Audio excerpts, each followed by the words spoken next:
Why it sucked to be a Mongol horseboy. Close your eyes and take a deep breath. Let us drift together far back in time to the boundless grasslands of 12th century Central Asia. Picture it now, a sky so wide it almost swallows the world. The wind hums across the steppe, rustling through grass like a whisper from the ancestors. Tall, endless grass rolls across the earth like waves frozen in time. The air is crisp, cool and thin. Your breath forms tiny clouds before your face. In the quiet grey of dawn, a child stirs inside a round felt tent. A jur. You are 9 years old. A Mongol boy. Your hands are already calloused. Your face is chapped by wind. You were not born into comfort, but into purpose. Outside, it's still dark. The cold seeps through the seams of your woolen tunic. You rise without being told. There is no time for lingering, no time for dreams.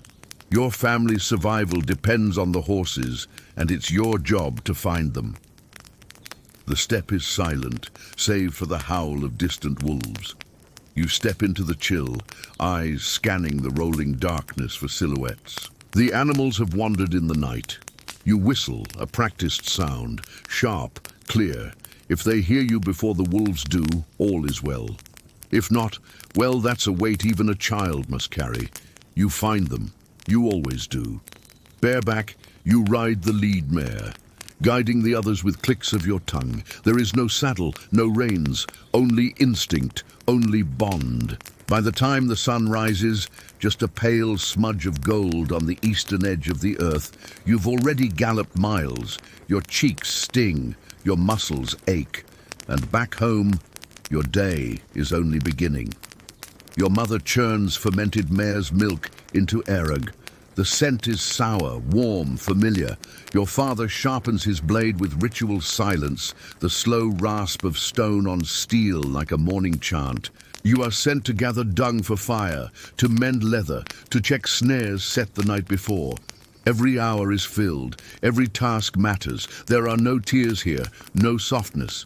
You are taught that pain is irrelevant, that crying is weakness, that hunger is normal. You do not question this, you adapt or you perish. At night, your grandfather tells stories by firelight, tales of ancient warriors, of battles fought under constellations, of wolves who walked like men. His voice is low, reverent. You listen, memorizing every word, not just for entertainment, but for survival. Food is simple, dried meat, thick curds, fatty broth. There is no sugar, no grain, only what the land gives, and even that is not guaranteed. You eat quickly, eyes always on the horizon. The seasons pass, and each one brings new hardship. In spring you welcome the foals. You wrap them in felt, keep them near, sing to them softly. In summer, the dust thickens, the heat scorches, and the bandits come. You sleep with your knife close. Autumn is preparation. You collect roots, berries, wood. You help slaughter weak animals. You learn not to flinch. In winter, the wind becomes a scream. Snow erases the trails. The world narrows to the space inside your yurt and the stories that keep your people warm. One night, the silence wakes you, the kind of silence that feels too still. You creep outside.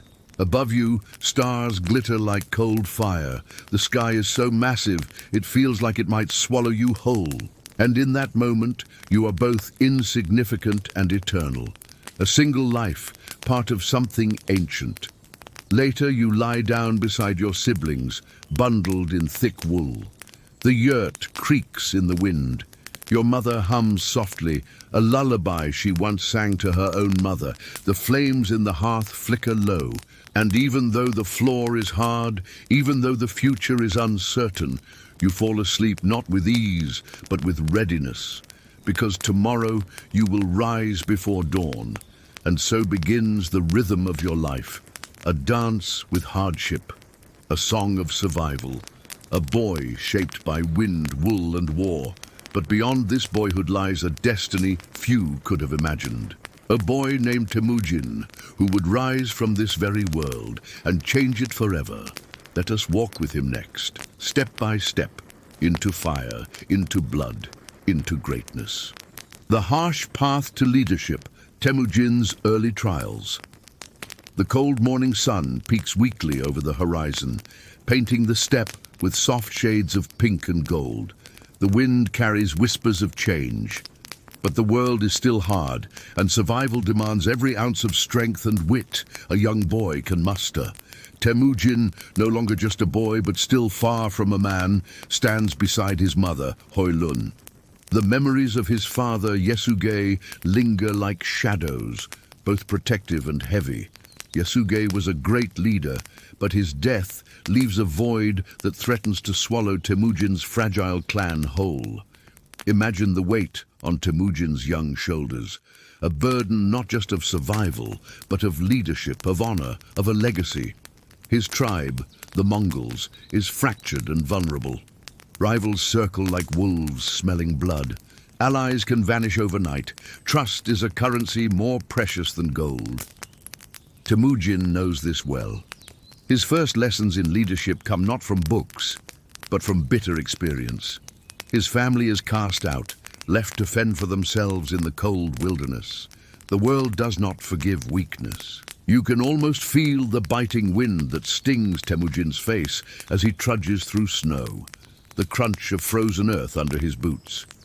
He learns to hunt with precision, to read the subtle signs in the landscape, the tracks of deer, the distant calls of birds, the shift in the wind. His mother, Hoylun, is his anchor. She teaches him strength in patience, resilience in the face of cruelty. Their bond is fierce and tender. You can almost hear her soft voice in the silence of the tent, telling stories not just of survival but of hope, of a future where their family would rise again. But the road is dark. Temujin faces betrayal, hunger, and loneliness. Some nights he stares into the star-studded sky, feeling as small as a grain of dust, yet burning with a fire that will not be extinguished. The tribes around him are ruled by old customs, by endless cycles of revenge and warfare. To unite them, Temujin must learn not only the art of battle, but the power of trust and loyalty. One quiet moment in the tent, he shares a whispered conversation with his closest friend and advisor, Jamuka. The air is thick with the scent of burning pine and worn leather. Their voices are low, cautious, yet filled with the tentative hope of youth. "Do you think we can change this?" Temujin asks softly, eyes searching the flickering shadows. "Can we build something new? Something stronger?" Jamuka's reply is steady, grounded in experience but not without warmth. "If we are to survive, we must be more than warriors. We must be brothers, leaders of many, not just a few." This quiet exchange shapes the course of history.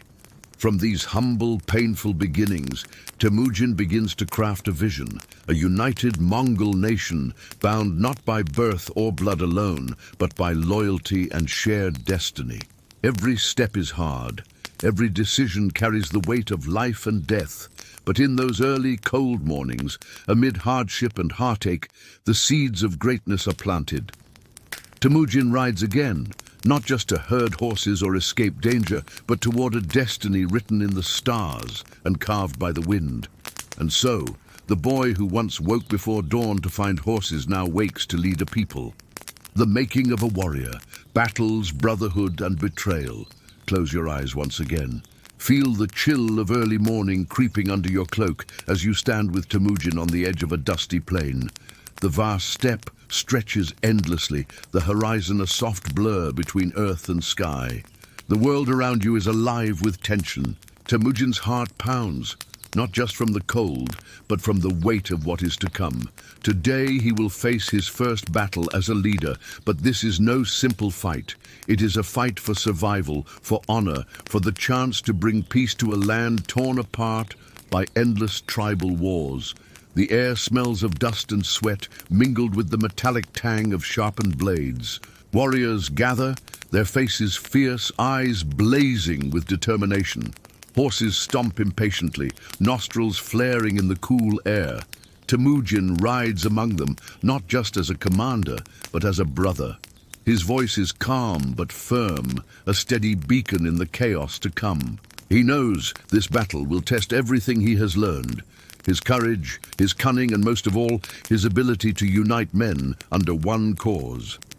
The battle begins with a thunderous charge. Hooves drum like distant thunder, dust rising in swirling clouds. The clash of steel rings sharp in the air. Temujin moves with fluid grace, his every action calculated, precise, a dance of survival and strategy. But amid the chaos, something deeper unfolds. You notice the bonds between the warriors, unspoken loyalty, the tight grip of comradeship forged in hardship. They fight not for glory or riches, but for the man who rides among them, who has earned their trust with honesty and respect. Yet the steppe is a harsh teacher. Even as Temujin's forces gain ground, a whisper of betrayal stirs in the ranks. Allies who once pledged loyalty hesitate, their eyes flickering with doubt. The world is not kind to dreamers. One night, beneath a blanket of stars, Temujin shares a quiet moment with Jamuka, his oldest friend, and now uneasy rival. The fire crackles softly, shadows dancing on their faces. "You have changed," Jamuka says, voice low but not unkind. "The tribe follows you, but at what cost? Are we still the same boys who dreamed of unity?" Temujin's reply is steady, his gaze unwavering. "Change is pain, but without it, there is only decay. I fight not for myself, but for a future where our people will no longer suffer." The tension is thick, but so is the understanding. That night, as you listen to their whispered conversation, you sense the fragility of trust, the thin line between brotherhood and betrayal. It's a reminder that leadership is never just about strength. It is about heart, sacrifice, and sometimes letting go. The battle's aftermath leaves scars, both visible and hidden. Temujin loses friends, his people endure hunger and cold, but each hardship steels his resolve. He learns that true power is born not just from conquest, but from compassion and vision. In the quiet moments that follow, you see Temujin alone, tending to a wounded horse, his fingers gentle despite the dirt and blood. Here is a leader shaped not only by war, but by empathy, a rare light in a brutal world. As the night deepens, the steppe grows silent again. The only sounds are the soft breathing of the camp and the distant howl of wolves. You feel the weight of history settling around you. From boy to warrior, from exile to leader, Temujin's journey continues, step by step, breath by breath, toward a destiny that will echo across the centuries. Brotherhood, betrayal, and the birth of an empire. The dawn breaks slowly over the steppe, casting a soft golden glow on the world that seems both vast and intimate at once. The camp stirs quietly. Horses neigh, men stretch their stiff limbs, and the smell of smoky fire mingles with the fresh scent of morning grass. Temujin wakes with the weight of new decisions pressing on his shoulders. He knows that trust is fragile here, like thin ice over a dark river. One wrong step could mean ruin, not just for him, but for the dream he carries. Today, he must face the harsh truth that loyalty is not always guaranteed. As the men gather around, there is a whisper of tension. Some faces are eager, others wary. Jamuka, his once closest ally and friend, now stands apart, eyes cold and distant. The rift between them is as wide as the steppe itself. Temujin understands that leadership is not just about winning battles, it's about navigating these fragile relationships. Each decision can be a thread that either weaves a strong tapestry or unravels everything. He rides out with his trusted commanders to meet with neighboring tribes, hoping to forge alliances. The negotiations are slow and careful. Words are weapons just as sharp as arrows. There are moments of hope, smiles exchanged, hands shaken, and moments of suspicion that hang heavy like dark clouds. Back at camp, a quiet scene unfolds inside a large felt tent. Temujin sits close to his mother, her eyes wise and calm, despite years of hardship. A soft conversation takes place between him and his closest friend and advisor, Bertha. "Do you think we can really change the fate of these lands?" Bertha asks gently. Temujin's gaze drifts to the small fire flickering in the hearth. "It is not just about changing fate. It is about creating a new one. One where our children will not live in fear." There is a pause, a moment filled with the weight of dreams and the ache of sacrifices yet to come. Outside, the night wind whispers through the grass, carrying the promise of change and the uncertainty of tomorrow. In this quiet space, you feel the human side of Temujin, the son, the friend, the dreamer beneath the warrior's armor. It's a moment of vulnerability wrapped in strength, a breath before the storm.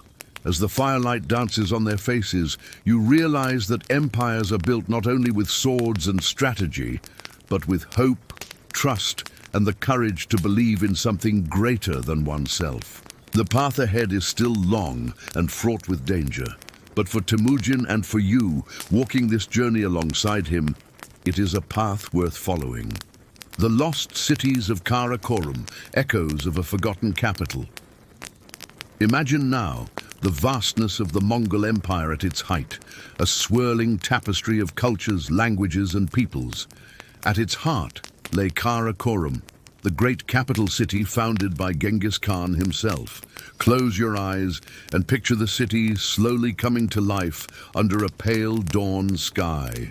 The air is crisp, but carries the faint scent of incense and wood smoke.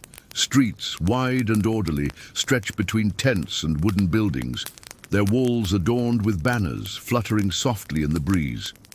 Karakorum was not just a city of warriors and conquerors, it was a vibrant hub of trade, culture, and ideas. Imagine bustling markets where traders from far-off lands gather. You hear the gentle hum of voices, speaking in languages both familiar and strange. Silk merchants from China, artisans from Persia, and horsemen from the steppes all mingle here, their goods glittering beneath colorful awnings. The city's walls enclose sacred temples, homes of Buddhist monks, and shrines to Tengri, the eternal sky god. In these quiet places, the sound of chanting mingles with the soft rustle of prayer flags, creating a calm rhythm that balances the city's energy. Yet, beneath this lively surface, there is a sense of transience, a knowing that all things must change. Karakorum, like the empires around it, was built on shifting sands of power and time. As dusk falls, the city transforms again. Lanterns glow like stars come to rest on earth, casting gentle pools of light along cobblestone paths. Families gather around fires, sharing stories and simple meals of steamed dumplings and hearty broths. In a quiet tent near the city's edge, a young Mongol girl leans close to her grandmother. The old woman's voice is soft, weaving tales of the city's past glory and its mysterious decline. She speaks of caravans lost to the desert winds, of treasures buried beneath the earth, and of the spirits that still wander the empty streets when the moon is high. You feel the weight of history settling gently around you. Karakorum's silence is not empty. It is filled with echoes, memories, and dreams left behind. As you drift deeper into this ancient world, imagine the city slowly fading into twilight, becoming one with the vast steppe once more. And in this fading light, the stories of empires rise and fall, reminding us of the endless cycle of time, the quiet strength of endurance, and the gentle hope for tomorrow. Genghis's grandchildren, life among the Golden Horde elite. Imagine stepping into a world far removed from the relentless winds of the steppe. Here, in the palatial tents and stone fortresses of the Golden Horde, the grandchildren of Genghis Khan live lives of unexpected refinement and complexity. The morning sun filters gently through silk curtains, casting warm patterns on finely woven carpets. The air carries the subtle fragrance of rosewater and sandalwood. Servants move silently, tending to delicate tea sets, fresh fruits, and bowls of spiced honey. This is a world where power wears the soft cloak of luxury. You find yourself in the private tent of Batu Khan, one of Genghis' grandsons, and a ruler of vast lands stretching from the Volga River to the edges of the Black Sea. Batu sits quietly with a trusted friend, a scholar from Persia, discussing the delicate balance of maintaining their empire's strength while embracing the rich cultures around them. Their conversation drifts gently toward matters of faith, tolerance, and governance. Unlike the harsh discipline of their grandfather's youth, these leaders show a surprising openness, welcoming merchants, artisans, and diplomats from diverse backgrounds. The Golden Horde becomes a melting pot of religions, languages, and customs. Outside the tent, the sounds of a bustling court echo softly. Musicians playing the dombra, the laughter of children playing among the gardens, and the quiet footsteps of courtiers moving with purpose. Yet beneath the elegance lies a quiet tension. The weight of legacy presses on these heirs. They are tasked not only with preserving the empire, but with forging their own path in a changing world. Later, in a dimly lit chamber, Batu confides in his closest advisor, a soft-spoken man with eyes full of wisdom. Their words are low, filled with hope and uncertainty, as they ponder the future of their people and the delicate threads that hold the vast empire together. As night deepens, a gentle breeze flows through the open tent flap, carrying with it the scent of blooming jasmine and the distant howl of a lone wolf. It is a reminder that no matter how far the empire stretches, the spirit of the steppe remains close. You settle into this serene moment, feeling the layers of history and humanity intertwine, a story of power, grace, and the enduring bonds of family. Now, as our journey through the vast, windswept steppes and the grand halls of the Golden Horde comes to a close, take a moment to breathe deeply and feel the rhythm of time slow down. Imagine yourself resting under an endless sky, where stars shimmer quietly, their light traveling across centuries to touch your skin. The stories you've heard tonight, the harsh winds that shaped a boy into a leader, the battles fought in silence, the laughter and whispered hopes within a tent, are all threads woven into the great tapestry of history. These lives, so distant yet so vivid, remind us of something timeless, that no matter how fierce the storm, how cold the night, or how heavy the burden, there is strength in endurance, beauty in resilience, and peace in the simple moments shared with those we love. As you close your eyes now, imagine the soft murmur of the steppe wind, the warmth of a family gathered by firelight, and the gentle footsteps of history fading into silence.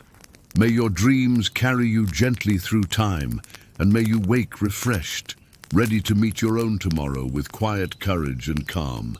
Thank you for walking this path with me tonight. Sleep well, and until we meet again, good night.